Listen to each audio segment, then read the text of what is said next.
నిన్నటి నుంచి ఎగువన కురుస్తున్న భారీ వర్షాలతో ఎల్లంపల్లి ప్రాజెక్టుకు వరద ఒక్కసారిగా పెరిగింది. మంచిర్యాల, జగిత్యాల, నిర్మల ఏరియాల్లో నిన్న రికార్డు స్థాయిలో వర్షపాతం నమోదైంది. దీనికి తోడు ఇవాళ కూడా ఉదయం నుంచి వర్షం పడుతుండటంతో వరద అంతకంతకు పెరుగుతుంది.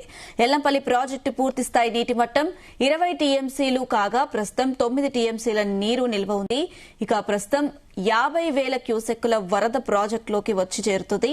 అయితే ఎగువన భారీ వర్షాలు కురుస్తుండటంతో 2-3 రోజుల్లో ప్రాజెక్టు పూర్తి స్థాయిలో నిండే అవకాశాలుంది.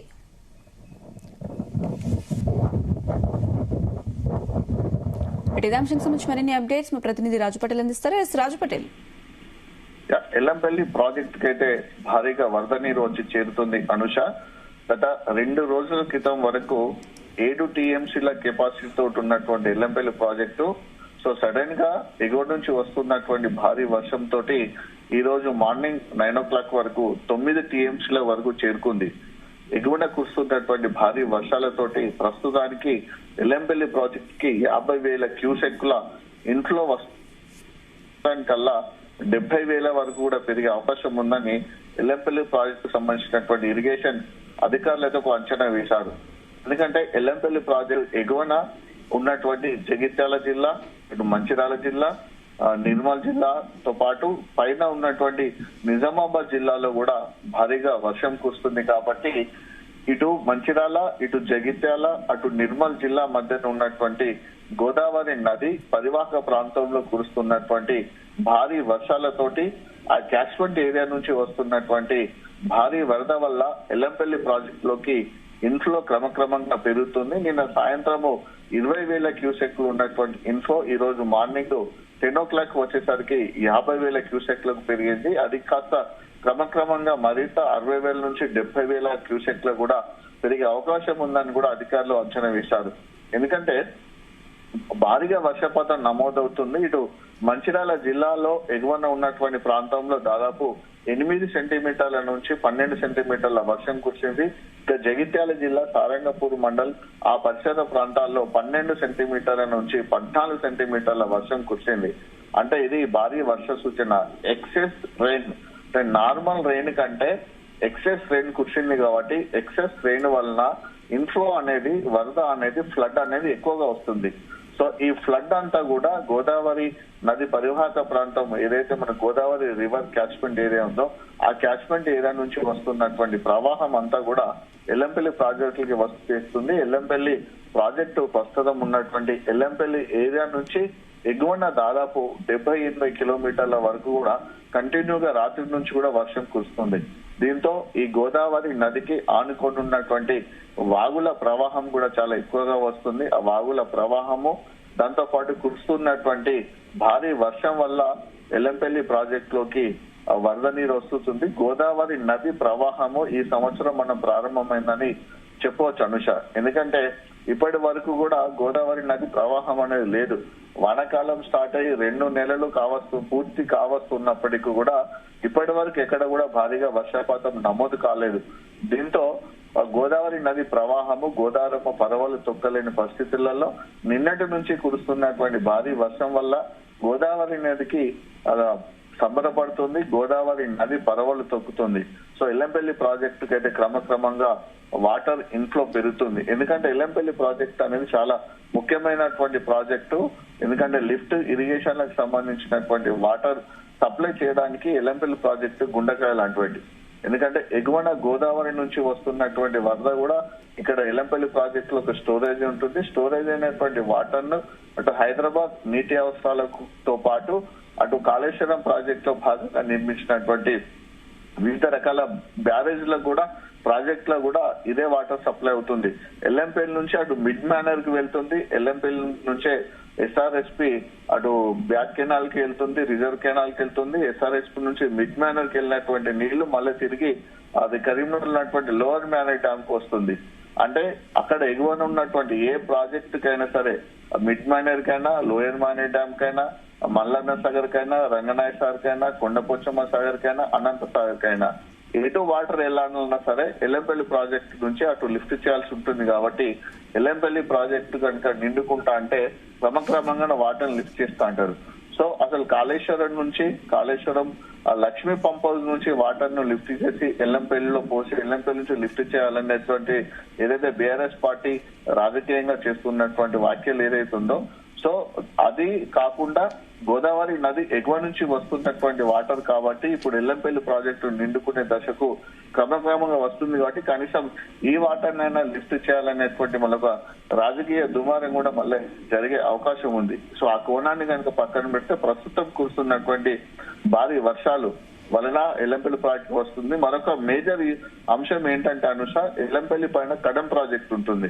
కడెం ప్రాజెక్టు కూడా క్రమక్రమంగా ఇన్ఫ్లో ఎక్కువ అవుతుంది. సో మార్నింగ్ 10,000 క్యూసెక్ల ఇన్ఫ్లో ఉండగా ఇప్పుడు 11 గంటల వరకు 12,500 క్యూసెక్లు చేరుకుంది. మరొక 2-3 గంటలు అయితే 20,000 క్యూసెక్లకు అక్కడ కడెం ప్రాజెక్టుకు వరద నీరు వచ్చే అవకాశం ఉన్నటువంటి పరిస్థితులలో రేపు ఉదయంగానే మధ్యాహ్నం ప్రాజెక్టు కెపాసిటీ ప్రస్తుతానికైతే 3.485 టీఎంసీలు మాత్రమే స్టోరేజ్ చేస్తున్నారు. ఇప్పటికీ ఒక టీఎంసీ నిండిపోయింది, అంటే మరొక 2.5 టీఎంసీలు నిండాల్సి ఉంది. సో ఈ క్రమంలో ఒక 2 టీఎంసీలు నిండితే ఆటోమేటిక్ గా గేట్లను లిఫ్ట్ చేస్తారు. అంటే ఈ భారీ వర్షం ఇంకా ఈ రోజు రాత్రి కనుక కురిస్తే రేపు ఉదయం కల్లా కడెం ప్రాజెక్టు గేట్లను లిఫ్ట్ చేసే అవకాశం ఉంటుంది. కాబట్టి కడెం ప్రాజెక్టు నుంచి కనుక గేట్లను లిఫ్ట్ చేస్తే అక్కడి నుంచి కూడా 20-30 వేల క్యూసెక్ల వాటర్ వస్తుంది. కాబట్టి ఎల్లంపల్లి ప్రాజెక్టు రేపు సాయంత్రం కల్లా దాదాపు 12 నుంచి 13 టీఎంసీల వరకు కూడా చేరుకునే అవకాశం ఉంటుంది. అంటే ఇదే రకంగా వర్షాలు పడి కడెం ప్రాజెక్టు గత గేట్లను లిఫ్ట్ చేస్తే ఎల్లంపల్లి ప్రాజెక్టు పూర్తి స్థాయి నీటి నిల్వ సామర్థ్యము 20.175 టీఎంసీలు, అంటే ఇప్పటికి ఆల్రెడీ 9 టీఎంసీలు ఉంది. అంటే ఇంకొక 11 టీఎంసీలు కావాల్సి ఉంటుంది. సో ఈ 11 టీఎంసీ కావాల్సిన సందర్భంలో పూర్తిగా నిండకుండా మినిమం 14-15 టీఎంసీల వాటర్ వచ్చినా సరే వాటర్ ను లిఫ్ట్ చేసేటువంటి అవకాశం ఉంటుంది. అధికార ప్రభుత్వం కూడా ఆ రకంగా ఆలోచించి ఆ బిడ్ మైనర్ కూడా వాటర్ లిఫ్ట్ చేసేటువంటి ఆలోచన ప్రభుత్వం చేసే అవకాశం ఉంటుంది. కాబట్టి ఈ కంటిన్యూగా ఈ వర్షం కనుక పడితే సో పూర్తి స్థాయిలో ఒక 2 రోజుల పాటు ఇలానే కనుక వర్షాలు కలిపితే అటు మిడ్ మైనర్ వాటర్ సప్లై అవుతుంది, అక్కడి నుంచి ఎల్ఎంటీకి వస్తుంది. కాబట్టి ఈ వానాకాలానికి సంబంధించినటువంటిది ఏదైతే మనకు ఉమ్మడి కరీంనగర్ జిల్లా, ఉమ్మడి వరంగల్ జిల్లా, ఉమ్మడి ఖమ్మం జిల్లాలను కొంత పాటు కూడా సాగునీరు అందే అవకాశం ఉంటుంది. ఈ ప్రాజెక్టుల కెనాల ద్వారా కూడా ఆయకట్టు కూడా సాగునీరు అందించే అవకాశం ఉంటుంది. సో ఇప్పటి వరకు వానలు పడట్లేదు, వరదలు రావటం లేదు అనేటువంటి తీవ్రమైనటువంటి ఆందోళనకు గురైనటువంటి రైతాంగం అయితే ప్రస్తుతం కురుస్తున్నటువంటి వర్షంతో అయితే చాలా సంతోషపడుతున్నారు. వానలు మనకు 2-3 రోజుల పాటు ఇలానే దంచికొట్టాలని కూడా కోరుకుంటున్నారు అనుష. రాజు పటేల్, నిన్నటి నుంచి కూడా భారీ వర్షం అనేది కురుస్తుంది. మరి నేపథ్యంలో ప్రస్తుతం నీటి సామర్థ్యం ఎన్ని టీఎంసీలుగా ఉంది? సో ఎల్లంపల్లి ప్రాజెక్టు పూర్తి స్థాయి నీటి నిల్వ సామర్థ్యము 20.175 టీఎంసీలు, పూర్తి స్థాయి నీటి మట్టము 148 మీటర్స్, 148 మీటర్ల నీటి మట్టానికి ప్రస్తుతము 144 మీటర్లు ఉంది. 20.175 టీఎంసీల నీటి నిల్వ సామర్థ్యానికి ప్రస్తుతానికి 9 టీఎంసీలకు చేరుకుంది. సో పూర్తి స్థాయిలో అంటే మనకు ఆల్మోస్ట్ 19 టీఎంసీ వరకు స్టోర్ చేస్తారు, 20 టీఎంసీ వరకు కూడా స్టోర్ చేసే అవకాశం ఉంటుంది. సో ఒక 1/2 టీఎంసీ తక్కువ ఎప్పుడు కానీ ఉంచుతారు, ఎందుకంటే ప్రాజెక్ట్ యొక్క సెక్యూరిటీ దృష్ట్యా ఎగువన ఒకవేళ కనుక భారీగా క్యూసెక్లు ఒక 5 లక్షల క్యూసెక్ల ఇన్ఫ్లో కనుక ఎక్కువ వస్తే సడన్ అన్ని గేట్లను లిఫ్ట్ చేస్తే దిగువన ఉన్నటువంటి ప్రాంతాలు కూడా ఇబ్బంది అవుతుంది. కాబట్టి సో దాని మెజర్మెంట్ ఇన్ఫ్లో అవుట్ఫ్లో రెండింటిని బేస్ చేసుకుంటారు అక్కడ ఉన్నటువంటి ఇరిగేషన్ శాఖ అధికారులు. సో ఇన్ఫ్లో క్యూసెక్లను ఆధారంగా చేసుకోవడంతో పాటు మళ్ళొక వర్ష సూచన ఎంత ఉంది, దానితో పాటు దిగువన కనుక వర్షాలు కురిస్తే సో భారీగా వస్తున్నటువంటి వరదతోటి గేట్లను లిఫ్ట్ చేస్తే దాదాపు 5 లక్షల క్యూసెక్ల వాటర్ రిలీజ్ చేసిన అనుకో, దిగువన ఉండి కూడా భారీ వర్షం పడుతుంటే దిగువన కూడా గోదావరి ఫ్లో ఎక్కువగా ఉంటుంది. కాబట్టి చుట్టుపక్కల ఉన్నటువంటి ప్రాంతాలు ముప్పున గురే అవకాశం ఉంటుంది. కాబట్టి ఇన్ఫ్లో అవుట్ ఫ్లో కురుస్తున్నటువంటి వర్షము ఎన్ని మిల్లీమీటర్లు పడుతుందన్న ఆధారంగా ఎప్పటికప్పుడు కూడా వాటర్ స్టోరేజ్ పెట్టుకోవడమా, గేట్లను లిఫ్ట్ చేసి వాటర్ని రిలీజ్ చేయడం అనేది కూడా అధికారులు నిర్ణయించుకుంటారు. దాని ప్రకారం ఒక అంచనా కూడా వేసుకుంటారు. ప్రాక్టికల్ గా జరిగినటువంటి గత సంవత్సరము అంతకుముందు సంవత్సరం ఏ విధంగా రిలీజ్ చేశారు, ఏ విధంగా ఫ్లడ్ వస్తుంది, ఫ్లడ్ ఇన్ఫ్లో ఎంత ఉంది, ఫ్లడ్ అవుట్ ఫ్లో ఎంత ఉందో, క్యాచ్మెంట్ ఏరియాలో ఎంత వర్షం పడుతుంది, సో దాని తర్వాత నది పరివాహక ప్రాంతాలు దిగువన ఎంత వర్షం పడుతుందని కూడా క్యాల్కులేషన్స్ ఇరిగేషన్ అధికారులు చేసుకుంటారు. ప్రస్తుతానికి అయితే ఎల్లంపల్లి ప్రాజెక్టు నీటి నిల్వ అయితే 9 టీఎంసీలు ఉంది. పూర్తి స్థాయి నీటి నిల్వ 20.175 టీఎంసీలు. అంటే దాదాపు ఇంకొక 11 టీఎంసీలు అయితే ప్రాజెక్టు పూర్తిగా నిండుకునే అవకాశం ఉన్నటువంటి పరిస్థితులలో ప్రస్తుతం కురుస్తున్నటువంటి ఈ భారీ వర్షం వలన ఎందుకంటే ఎల్లంపల్లి ప్రాజెక్టు మనకు మంచిర్యాల జిల్లా పెద్దపల్లి జిల్లా సరిహద్దుల్లో ఎల్లంపల్లి ప్రాజెక్టు గోదావరి నదిపై ఉంది.